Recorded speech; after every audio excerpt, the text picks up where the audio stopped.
Tara samahan nyo ko, ngayong araw ay magbubukas tayo ng shop. Tipikal na araw lang na kung minsan mas maaga tayo nagbubukas. Ngayon medyo tinanghali na tayo pero ganun pa man patuloy pa rin. Mainam na palagi panatilihin malinis ang pwesto kasi para sa akin ang maayos na shop yan ang unang hakbang para sa satisfied na customer.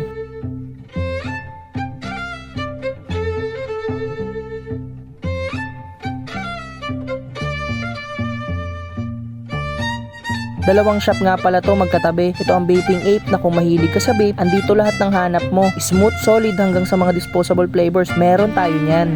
At syempre meron din tayo ng mga t-shirts, shorts, socks, at caps na pwede nyong pagpilian. Kung gusto mo rin ng amoy mayaman vibes, check mo tong Soda Perfume. Swak sa budget pero amoy classy.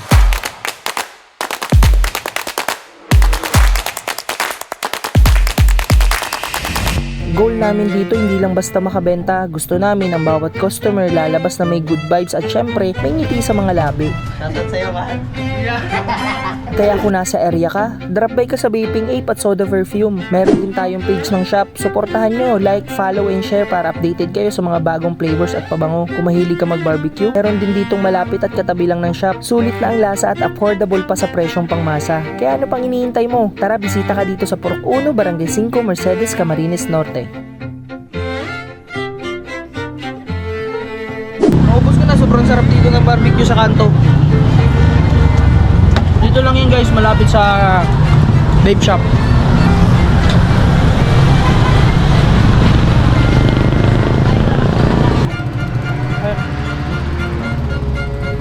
Ano yung libreng plaka?